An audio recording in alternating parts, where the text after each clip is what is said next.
Mtazamaji, karibu sana kwenye kipindi cha Jicho la Uchaguzi. Mimi naitwa Ben Mitimingi. Hapa tunazungumza masuala yote yanayohusu kuelekea kipindi cha uchaguzi, na leo nimepata bahati ya kukutana na mtaalamu wa saikolojia anaitwa Charles Kalungu. Tunayazungumza haya kwa sababu uchaguzi huu una mambo mengi, masuala ya kampeni, masuala ya shughuli mbalimbali za vyama yanahusisha watu, na wakati mwingine anatikisa saikolojia, namna ya kufikiri na mambo mengine kadha wa kadha. Na ndio maana leo niko na mtaalamu hapa kuweza kuyazungumza hayo. Kaa na mimi mwanzo mpaka mwisho kama nilivyokujuza. Naitwa Ben Mitimingi. Achia comment yako, maoni yako ni muhimu sana, lakini unaweza kuandika ujumbe kupitia namba ya simu ambayo unaiona kwenye runinga yako hapo, na mimi nikasoma kwa ajili ya kipindi kinachofuata. Kwa hiyo bila kupoteza muda, acha nianze kuzungumza na kuuliza maswali kadhaa kwa ndugu yangu hapa Charles Kalungu. Hebu tuambie kitaalamu, ni mambo gani ya kisaikolojia yanaweza kuathiri maamuzi ya wapiga kura wakati wa uchaguzi? Kitaalam, mambo ambayo yanaweza kuathiri wapiga kura wakati wa uchaguzi, cha kwanza naweza nikawa nasema labda ni hali ya kiusalama. Unajua wapiga kura wengi huwa wanapatwa na mfadhaiko wanavyoona pengine usalama unakuwa ni mdogo au kuna hali fulani ya wiziwizi kutokea. Ndio anakuwa anapiga kura yake alafu anaona pengine labda box la kula halina usimamizi mzuri, lakini pia hata watu ambao wanaosimamia kula hawapo serious kiasi hicho. Inaweza kumfanya yeye afadhaike na kutokupata ile hali ya utulivu au ile hali ya amani ya nafsi. Lakini kitu kingine pia ni swala pia zima la upendeleo. Mpiga kura anapokuwa anaenda kupiga kura alafu pengine anaona kuna mambo ambayo hakuyatarajia yanafanyika, pengine labda anaambiwa tunaanza na aina hii ya mtu, tuanze kumpigia kura huyu, au pengine lazimishwa kwa namna fulani kupiga kura, anaweza asijisikie vizuri na anaweza akawa na mfadhaiko vile vile. Kwa hiyo inaweza kumwathiri yeye kwa namna fulani. Kingine pia ni ubaguzi. Kuna muda au kuna wakati piga kura akiwa na hali fulani ya udhaifu, akibaguliwa, akaambiwa ninyi mtapiga baadaye, au fulani inabidi waanze kundi hili, hii hali pia kwa kiasi fulani huwa inasababisha mfadhaiko na kumwathiri mpiga kura anayepiga kura kwa ajili ya kuweza kutafuta au kuchagua kiongozi sahihi. Okay, sawa. Kuna mambo kama hofu, uoga fulani. Ndio. Ama wakati mwingine hasira. Ndio. Lakini si tu hasira, lakini wakati mwingine matumaini makubwa sana. Ndio. Watu kuelekea uchaguzi wanaweza kuwa na mambo kama hayo. Ila hofu sana. Dio. Au wakawa na matumaini makubwa, sasa tunaenda kupokea kitu fulani. Lakini pia kwa na hali zingine tu za kihisia kwenye kuelekea uchaguzi. Unadhani mambo kama hayo yanaweza kuathiri vipi mchakato mzima, athari kwa huyo mpiga kura mwenyewe au yule anayeenda kupigiwa kura?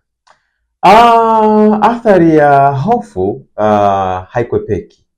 Unajua mnapokaribia tukio husika, hasa la kuchagua au kupigia watu kura, kila mtu anakuwa na pressure. Sio tu anayechaguliwa, hata wale wanaochagua wanakuwa na pressure na wasiwasi kwamba je, tunayemchagua atashinda? Kwa sio swala la yule anayechaguliwa tu, hata yule ambaye anachaguliwa pia anakuwa na pressure, je, watanichagua? Kwa lazima awe na wasiwasi, awe na hofu. Pressure inakuwa juu sana, inakuwa kubwa. Sasa hii inaweza kumwathiri mtu kwa kumfanya pengine aidha kama akiwa hana self control pate madhara makubwa kiafya. Kuna wengine wanapata koma. Koma ni ile hali ya kupoteza kabisa hisia na utimamu kwa muda. Unakuwa hauwezi kutikisika, hauwezi kufanya chochote, lakini unaweza kusikia yanayozungumza yanayoendelea. Kwa unaweza kupata shock, unaweza kupata changamoto ya kisaikolojia, na mwisho wa siku ukajikuta pengine ulikuwa na nafasi nzuri tu ya kushinda, lakini ukashindwa kwa sababu ya ile hofu kwamba nitaenda kuzungumza nini na hao watu. Pengine ni mara ya kwanza. Kuna wale ambao ni wazoefu, pengine ni mara ya pili, ya tatu, anaenda tena kwenye jimbo lake kuomba kura. Lakini kuna yule ambaye ni mara ya kwanza, nitawaambia nini hao watu? Mimi sina experience yoyote, sijawafanyia chochote, ndio naenda mara ya kwanza. Kwa ile kuogopa inaweza kumpelekea mtu kushindwa kabisa kupata nafasi ya kuchaguliwa au kuteuliwa. Na wakati mwingine pia kuweza kupoteza ile hadhi ya yeye kuwa mgombea. Unaweza kupata na tatizo la kiafya kwa sababu ya kuogopa tu. Okay, sawa. Kwenye kampeni huwa kuna kuaga na lugha, wakati mwingine tunaweza kuziita lugha za matusi, kushambuliana. Na umesema hapo kwamba inawezekana mtu ndio mara yake ya kwanza kugombea. Kabla hatujaanza kurekodi hapa, ulisema watu huwa wanafikiri matokeo, hawafikiri mchakato. Sasa tumzungumzie huyu mtu ambaye anatarajia kuwania. Na labda ni mara yake ya kwanza. Na mienendo ya kampeni na kuelekea uchaguzi, tunafahamu hayo masuala ya lugha wakati mwingine zenye kukera huwa yanatokea. Kunaweza kuwa na athari gani kwenye familia ya huyu mtu ambaye ameamua kuingia kwenye kinyang'anyiro? Athari za huyu mtu naweza zikawa nyingi. Kama ulivyoanza kwamba unajua kuna muda au kuna wakati hawa wanasiasa au ukiamua kuwa mwanasiasa lazima pia ujifunze kitu kinaitwa emotional intelligence, uwezo wa kudhibiti hisia. Ukiachilia mbali tu kuwa mshindani kwenye majukwaa, lazima uelewe wewe pia ni baba nyumbani kama ulivyosema, lazima uelewe pia unategemewa, na huwa haina mipaka. Unaweza ukawa ni mama au baba. Kwa hiyo si nikawa nimewagusa pengine wanaume kaonekana wanaume tu ndio wanahusika kwenye siasa. Hapana, hata kina mama pia vile vile. Kwa hiyo kuna namna ambavyo unaweza ukashambuliwa kwa maneno na wananchi. Sasa na wewe kwa sababu ni binadamu, unaweza ukajikuta unasema au unatamka kauli ngumu ambazo kwa namna moja au nyingine zinaweza zikaitafsiri au zikakutafsiri wewe na zikaathiri pia familia yako. Ndio maana wanasiasa wengi sana wenye akili huwa wa-expose watoto wao hadharani, huwa wanawaficha kwa sababu ile inakuwa ni maisha yake yeye na sio maisha ya familia yake. Ni risk take. Kwa hiyo kuna muda unaweza ukaathiri familia yako kwa sababu ya kauli unazozisema. Ndio maana kuna watu wengine wakiwa chini ya watu au wakiwa pengine wana muunganiko fulani na watu, wanakuwa na hali ya ujeuri. Lakini kisaikolojia pia kuna muda au kuna wakati tu mtu anakuwa na utata mwenyewe. Anaweza kuwa ni narcissistic. Kwa hiyo ni kiongozi narcissistic, jeuri, mtata, hashauriki, mkorofi, mwenye kauli mbaya, ambazo kwa namna fulani zinaweza zikatengeneza tatizo. Kwa hiyo kuna muda au kuna wakati pia unaweza ukajikuta kama una uwezo wa kudhibiti hisia zako, unaidhalilisha familia yako. Kwa sababu siasa ni mashindano vile vile. Japokuwa ni mashindano ya jukwaani. Siasa ni mashindano ya maneno, mashindano ya kauli. Na ndio maana kama nilivyosema, watu wanaangalia sana matokeo na sio mchakato. Ila mchakato wake ni mzito kweli kweli, mpaka watu wakupe nafasi inakuwa sio rahisi. Kwa hiyo ni muhimu sana kwa kila mwanasiasa ambaye anagombea nafasi ya uongozi fulani akawa na staha ya kauli zake, kwa sababu unachokizungumza leo, kesho na kesho kutwa kinaweza kikakumbukwa na mwisho wa siku kikakuathiri wewe au kikaathiri familia yako. Mtu anaweza kawa anazungumza kitu kwa ajili ya kufurahisha tu mdomo wake, lakini kesho na kesho kutwa kabeba uzito wa hali ambazo au hali ambayo familia yake inapitia. Mtu ambaye anajipanga kuingia kwenye uchaguzi kwa maana kwenda kuwania nafasi fulani, anaweza kuilindaje familia yake kisaikolojia? Kwa sababu anajua anaenda mahali penye kila aina ya tope, kila aina ya takataka, lolote linaweza likarushwa. Anawezaje kuilinda familia yake psychologically? Mtu kama huyu inabidi aiandae familia yake kwa kuelewesha, kukaa nayo chini na kuwaeleza ukweli kwamba anapoingia ni sehemu ambako kuna tope kama ulivyosema. Kuna tope na kuna hali tofauti. Kuna vitu vinavyoviona vinaweza vikawa vinaonekana ndivyo lakini sivyo kwenye uhalisia. Maana sio kila kinachosema kwenye siasa huwa ndivyo kilivyo. Kwa kuna kauli, kuna maisha ataanza kuishi ambayo familia inaweza kashangaa. Mbona baba anakuwa hivi? Mbona mama anakuwa hivi? Kwa hiyo swala ni kuweza kuwaelewesha na kuielewesha familia kwamba sasa anaingia katika maisha tofauti kabisa na yale ambayo familia haikuyazoea.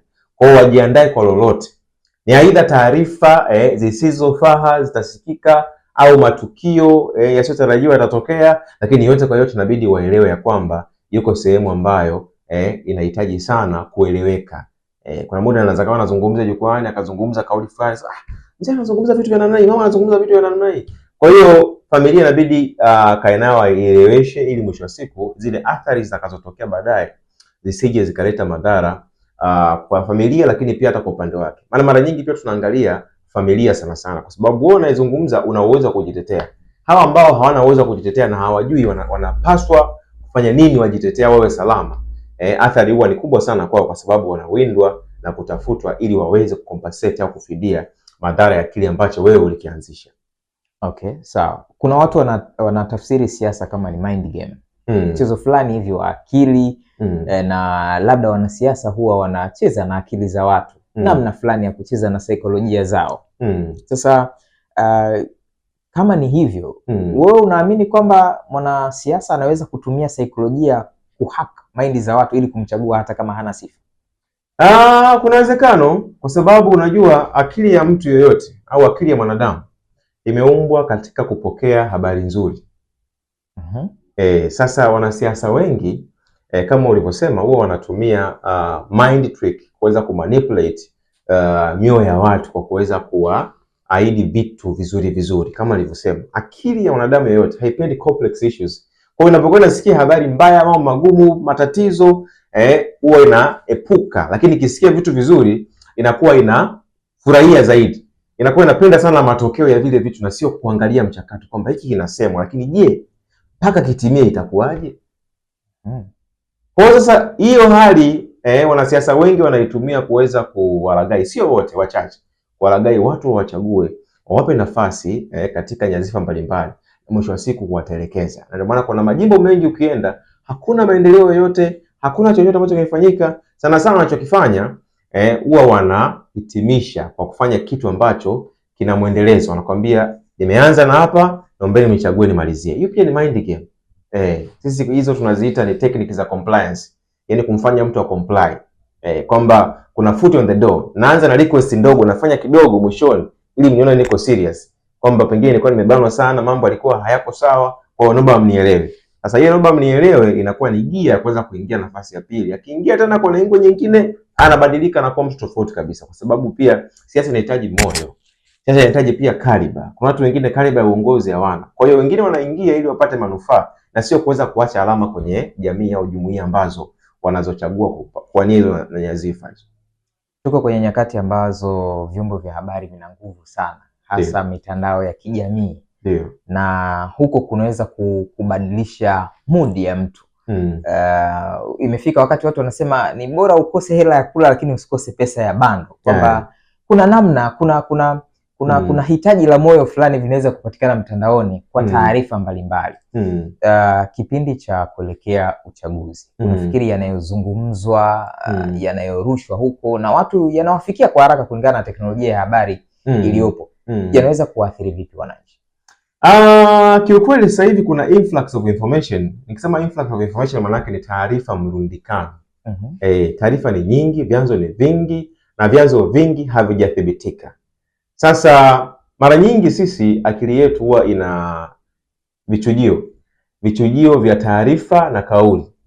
Sasa hivi vichujio vya taarifa na kauli mara nyingi huwa vina baadhi ya maazimio na ubongo au kuna ufahamu huwa yafanyiwi kazi. Tunaita unattended messages. Zipo tu ambazo sasa zikipata mwamko au kichocheo huwa zinakuwa impulsed moja kwa moja na zile taarifa za ghafla.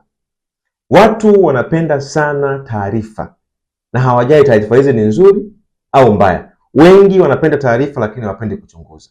Kwa hiyo hizi taarifa zinapokuwa nyingi, mara nyingi huwa zinapotosha na mara nyingi pia huwa zinafadhaisha, kwa sababu zinawapelekea watu wengine kufanya maamuzi ya ajabu bila kufikiria. Yaani wanaamini katika taarifa kuliko uchunguzi wao wenyewe binafsi. Kwa hiyo wingi wa taarifa na mitandao ya kijamii umeleta mpasuko mkubwa sana hasa katika nyanja ya upotoshaji. Wengi wanapotoka kwa sababu vyanzo vya kuaminika ni vichache sana. Vyanzo vya kuaminika ni vichache sana na watu hawana muda wa kutafuta taarifa sahihi, watu hawana muda wa kuchunguza, watu hawana muda wa kufuatilia. Kila kinachokuja wanakichukua kama kilivyo na wanakikubali, wanakiamini kwamba hiki ndivyo kilivyo. Ndio maana kuna taarifa nyingi sana, kumbe sio kweli bwana, hii imekuwa hivi. Kwa sababu tunapenda mno kuchukua taarifa zilizopikwa katika uongo na kuzikubali na kuziamini kwamba ndivyo zilivyo. Kwa hiyo hata katika siasa kuna taarifa nyingi sana ambazo tutarajie zitapikwa. Kuna matokeo mengi ambayo tutayaona imekuwa hivi, mwisho wa siku nakuta sivyo, kwa sababu unapenda kufuatilia, unajua. Lakini kwa watu wengine unakuta tayari kufanya maamuzi na imewaathiri kisaikolojia. Inawezekana mwanafamilia mwenzangu, ndugu yangu ambaye tunajua alikuwa na tabia hizi, akiingia kwenye mambo ya uchaguzi, ameenda kugombea, inawezekana mpaka uchaguzi umeisha akawa ni mtu mwenye haiba nyingine. Kisaikolojia anaweza kubadilishwa kulingana na kashikashi za uchaguzi. Inawezekana, kwa sababu kisaikolojia mtu anaweza akatengeneza tabia mpya kwa siku 14 na akatengeneza mtindo kwa siku 90. Siku 21 zinatosha kuweza kumfanya mtu abadilike. Kwa hiyo unapokuwa unaambatana na mtu kwa muda fulani na share energy moja. Kwa mkishare energy moja, ina maana hata mtazamo wako kwa namna fulani unakuwa spoiled. Ukiwa spoiled unatengeneza muunganiko. Ule muunganiko unafanya ninyi muanze kufikiria pamoja, kwa sababu kuna vitu unakuwa unavitarajia. Yaani kinachomfanya mtu aweze kuungamana na mtu, awe karibu na mtu, ni yale matarajio alionayo. Ndio maana kama nilivyosema, watu wengi sana huwa wanafikiria matokeo na sio mchakato. Kwa hiyo mtu baada ya kuona au kuambiwa matokeo yake atakuwa ni hivi, basi ni lazima atajitoa kwa hali na mali, na mwisho wa siku anajikuta yuko katika mfumo huo na anaanza kuishi kuwa vile vile. Kwa hiyo kuna watu ambao haiba zao zitakuwa distracted kwa namna fulani, au zitakuwa twisted au adjusted, yani zitarekebika au zitabadilika kidogo au zitatikiswa kidogo kwa mchakato huu na wakati huu wa uchaguzi. Wengi wataambatana na watu ili wapate vitu, na wengi watakubali kunyenyekea ili mwisho wa siku wapate ambacho wameahidiwa. Lakini pia baada ya uchaguzi kuna watu pia watakuwa disappointed, kuna watu watakuwa na depression, kuna watu watakuwa na mfadhaiko, kuna watu watakuwa na hasara, watakuwa na madeni. Yako mengi ambayo watu wengi hawatarajii. Wanachotarajia watu zaidi ni matokeo mazuri na habari njema, kwamba tutafanikiwa, tutavuka, tutakuwa hivi. Basi hicho ndicho kitu ambacho watu wanachokitarajia zaidi na sio kitu kingine. Bila shaka baada ya uchaguzi, kwa wale ambao watapata depression, inabidi watafute wataalamu wasaidie kabisa, kwa sababu naamini kuna watu watakopa, watawawezesha marafiki zao. Kuna watu ambao wanaamini kuna mtu atashinda. Ndio maana nikasema kwamba watu wanaamini katika kushinda tu na sio kushindwa. Yaani wameshajiwekea matokeo kwamba sisi lazima tushinde. Sasa ikitokea huyu mtu ambaye anaamini kwamba anaenda kushinda, asiposhinda, lazima mfadhaiko mkubwa. Ndio maana wengi pia wanakuwa na pressure, wanafariki, na kuna mwingine anapata pengine koma, kuna mwingine anapata mfadhaiko, anakuwa depressed, anaumia, anateseka kihisia, na kuna wengine wanachanganyikiwa kabisa. Kwa hiyo mrejesho unakuwa ni mkubwa sana kulingana na aina ya matarajio ambayo mtu alikuwa nayo. Kwa hiyo ni muhimu zaidi nadhani kwa wanasiasa na hasa familia pia kutokutarajia sana makubwa kwa mgombea yoyote ambaye wanamwakilisha au anawawakilisha kama familia, ili kesho na kesho kutwa akishindwa wasianze kumsema tulikwambia ilikuwa hivi, kwa sababu kuna bullying pia inatokea. Tulikwambia usifanye hivi na hivi na hivi na hivi. Kwa kuna mengi ambayo yanatokea. Kuna wengine ambao wanapenda hivyo vitu lakini mwisho wa siku hawafanikiwi. Kwa hiyo akikosa pia hata watu wa kuwapongeza, bwana angalau umejitahidi, inaweza ikamvunja sana moyo na kumuona kwamba yuko peke yake. Sawa, kuna tabia zozote za kisaikolojia ama hulka fulani ambazo zinaweza zikamtafsiri kiongozi bora? Kisaikolojia kiongozi yoyote ambaye ni bora anatafsiriwa kwa kuna vitu vinaweza kumtafsiri kiongozi bora, lakini kisaikolojia huwa zipo hulka au vibainishi ambavyo vinaweza vikamidentify kiongozi. Kwa mfano, watu wengi ambao ni viongozi kwa asili huwa wana hulka ambayo ni combined, choleric na sanguine. Yaani hao wanakuwa ni watu ambao they are born to lead. Ila kuna wale viongozi wa kutengeneza ambao ni phlegmatic na melancholic. Hawa ni viongozi ambao wakitengenezwa wakapikwa wanakuja kuwa viongozi bora sana. Hawa choleric na sanguine mara nyingi wanakuwa wanaongoza kwa sababu they are natural leaders. Sasa mara nyingi wanaga maarifa, wanakuwa wanaamini katika vile ambavyo wanavyoamini. Lakini hawa melancholic ambao ni ambivert, inakuwa ni rahisi sana kwa wao kuweza kuongoza kwa weledi, kwa sababu wao hawajazaliwa viongozi, wamejifunza kuongoza watu. Kwa hiyo wanajua mifumo, misingi ya uongozi pamoja na maisha ya uongozi, kwamba inabidi tufuate itifaki, mambo yawe hivi, yaende hivi. Lakini wale kwa sababu wanakuwa ni much know, they know a lot and they exposed, they are confident, kidogo kwao inakuwa ni changamoto kuweza kucope na mabadiliko, au pengine wakati mwingine kufuata, kutii maelekezo na mambo mengine kama hayo. Kwa hiyo uongozi unaweza kutafsiriwa katika hulka namna hiyo. Lakini kingine pia tukirudi kwenye uhalisia, kiongozi yoyote nadhani kuna zile tabia ambazo kiongozi anakuwa nazo. Mtu wa maamuzi. Kama huna maamuzi wewe huwezi hufai kuongoza. Kiongozi lazima mtu wa kuamua. Umeona? Lakini pia kiongozi lazima awe ni mtu ambaye anajiamini. Huwezi kuongoza watu wakati haujiamini. Kiongozi pia lazima awe ni mtu ambaye ana maono. Sasa hayo maono pia hauwezi kuwa nayo kama una low self esteem. Lazima uwe na self esteem. Self esteem ni ile hali ambayo unavyojiona na vile ambavyo unavyojihisi kuhusu wewe, kwamba naweza, ninafaa, ninatosha. Hasa watu wengi pia ambao hawana low self esteem, ambao hawana self esteem, wengi huwa hawawezi kuongoza watu na kujiongoza hata wao wenyewe, kwa sababu muda mwingi wanakuwa na mfadhaiko. Kwenye maelezo yako umegusia makundi manne. Saikolojia, maana wana saikolojia imewagawanya wanadamu kwenye hayo makundi, na ukasema kuna makundi mawili wao wanakuwa walivyozaliwa tu wao ni viongozi. Wanaweza kaongoza. Lakini ukataja kasoro kwamba ni watu fulani kama wasiotimiza hivi mambo fulani, kwa sababu wao they go by experience. Talented. Ndivyo walivyo. Ni kweli. Na vitu kama hivyo. Kwa faida ya watazamaji, unaweza kuyagawanya kwa haraka sana makundi manne ya kila kundi na tabia zake kwa haraka?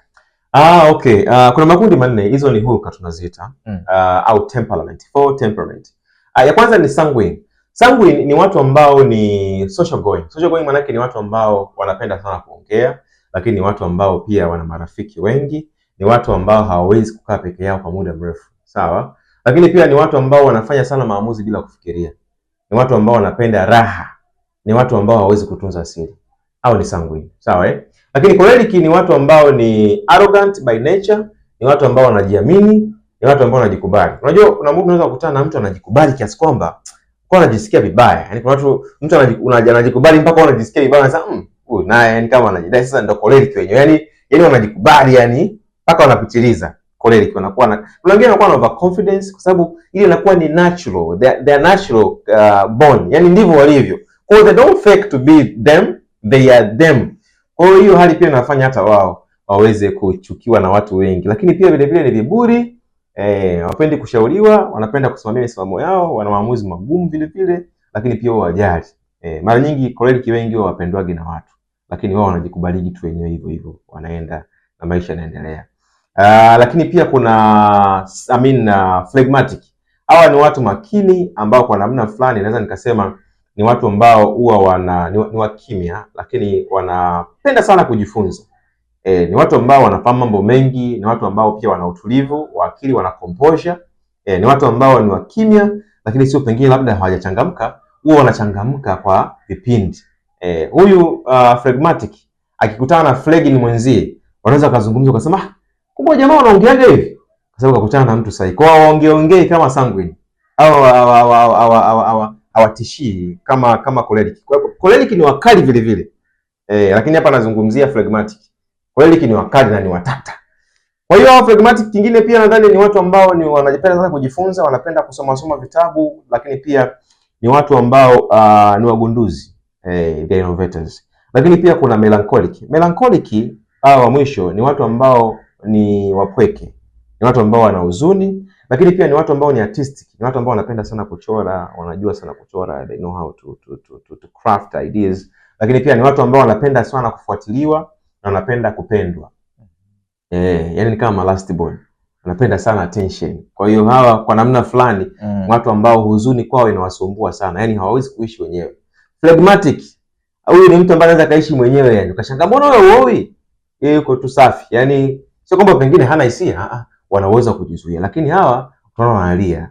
Hawa melancholic people, they can cry, wanatafuta msaada. Yani wana grief, lakini wana upendo. Yani wao wanapenda kupenda watu wengine au wanapenda kurudishiwa wanachokifanya kwa watu wengine.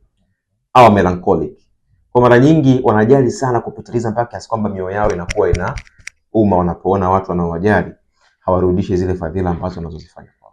Sawa, nikurudishe kwenye hoja ya mitandao pale na vyombo vya habari tukielekea kuhitimisha.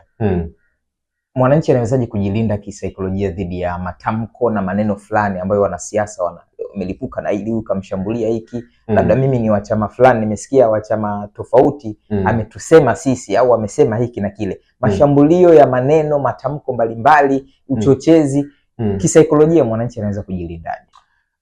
Mwananchi kujilinda na mashambulizi au machocheo, kwanza inabidi aelewe kwamba siasa ina pande mbili. Pande ya kwanza ni pande ya kuhamasisha, lakini pande ya pili ni pande ya kuvuruga hisia. Wanasiasa anaweza akavuruga kitu au akavuruga utulivu wa watu kwa kusema kauli moja, ambayo kauli kila mtu anatafsiri kwa namna yake. Unaona? Upande wa kuhamasisha anaweza kasema kitu ambacho kinaweza kweli kikahamasisha wananchi, kwamba wananchi wanaishi maisha magumu, kila mtu mwananchi akahamasika. Lakini upande wa kuvuruga anaweza kazungumza kauli moja ambayo ikaleta tafsiri mbaya sana kwenye jamii na kila mmoja kwa kila mwananchi inabidi elewe ya kwamba kila kinachosemwa na mwanasiasa anaweza akawa anakisema akiwa na utimamu na wakati mwingine pia akiwa hana utimamu, kwa sababu wale ni binadamu. Wale sio mitambo. Kwa tuwe makini sana na kauli ambazo zinazosemwa. Ukiona mwanasiasa anasema kitu ambacho kiuhalisia hakileti maana, basi ujue hayupo sawa wakati huo. Kuna kuteleza. Kuna muda akili inachoka na kuna wakati unazungumza vitu kulingana na muktadha. Na kuna muda unazungumza ili ujitetee tu, you are defending yourself, kwamba hapa inabidi nizungumze kitu cha kibabe nionekana mimi ni mbabe kwa sababu nimebatana na watu ambao ni wababe kwa namna fulani. Kwa wananchi inabidi wawe makini sana na kauli za wanasiasa wanapoahidiwa kitu, wasije kadhani pengine labda kitatimia. Wanapoambiwa maneno mazuri, wasije kadhani pengine labda yote wanayoambiwa yatafanyika. Wawe tayari kutarajia yasiyotarajiwa. Kwa sababu siasa pia ina ahadi nyingi sana. Ahadi ni nyingi kuliko utekelezaji. Sawa, tuhitimishie kwa kutueleza ninyi wataalamu wa saikolojia mna jukumu gani kwenye kipindi kama hiki? Sisi kama wataalamu wa saikolojia katika kipindi hiki cha siasa, nadhani kwa watu ambao wana kaliba ya uongozi, ni kipindi muhimu ambacho inabidi kama wana nafasi waone wataalamu, kwa sababu unapoingia kwenye mashindano ya kuzungumza, unajua siasa pia ni kama mashindano ya kuzungumza. Jinsi unavyonadi sera zako ndivyo utakavyopokelewa. Kwa kuna watu wanaweza kawa na changamoto ya kuwasilisha sera zao.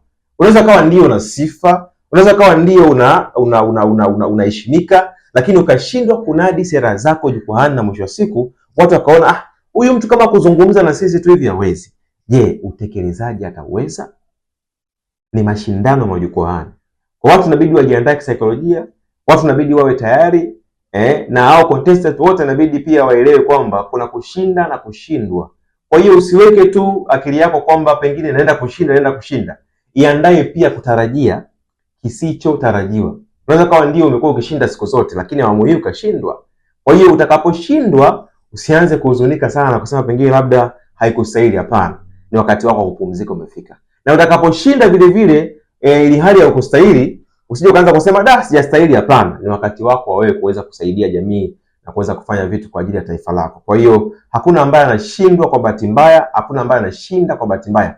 Vyote vinatokea kwa makusudi fulani. Kwa hiyo kila mwanasiasa inabidi awe tayari kwa ajili ya kuweza kusaidika kisaikolojia pale ambapo uchaguzi utakaribia na baada ya uchaguzi kuisha, kwa sababu naelewa kuna gharama nyingi zinatumika, lakini pia kuna vitu vingi vinafanyika na kuna mambo mengi wanafanya. Kwa hiyo badala ya kuwekeza nguvu yako kubwa katika kuroga, onana na wataalamu wa akili wakusaidie jinsi ya kuweza kuzungumza na watu kwa kusikiliza, kwa sababu wengi pia wanawekeza katika imani potofu, wakiamini pengine kwa kufanya hivyo kunaweza kuwasaidia wao kuweza kukubalika, lakini kumbe akili za watu ziko tofauti sana. Unaweza kuwa receptive kwa kusikiliza wewe kwa sababu ya kuzungumzia vitu vichache ambavyo vinagusa mioyo yao moja kwa moja. Asante sana. Asante sana, nashukuru. Namna wanavyoweza kukupata? Mimi napatikana kwenye majukwaa yangu ya kijamii. Ukiingia Instagram ukiandika Kalungu Psychomotive utanipata. Ukiingia Facebook ukiandika Kalungu Psychomotive yani single L Kalungu Psychomotive utanipata. Ukiingia YouTube, ukiingia LinkedIn, nipo karibia majukwaa yote ya mitandao ya kijamii. Kwa hiyo ukiingia kule utajifunza vitu vingi sana kuhusu afya ya akili na mambo mengine ambayo yanahusu maisha, mahusiano, maendeleo binafsi na kila kitu ambacho kinahusu akili yako. Asante, nashukuru. Sawa, mtazamaji, ninahitimisha kwa mtindo huo. Kumbuka ilikuwa ni Jicho la Uchaguzi na mimi naitwa Beni Mitimingi, nilikuwa na Charles Kalungu, mtaalamu wa saikolojia, na umemsikia hapo ametaja mitandao ambayo yeye anapatikana, unaweza kupitia huko kwa kukutana na content mbalimbali, maneno mengi aliyozungumza ambayo yangeweza kusaidia wewe, sio tu kwenye masuala haya ya kisiasa ambayo tumeyazungumza hapa, inawezekana ni ya kijamii tu, kifamilia na mambo mengine kadha wa kadha. Kwa hiyo tukutane wakati mwingine, kuna mengi ya kujifunza kupitia Jicho la Uchaguzi.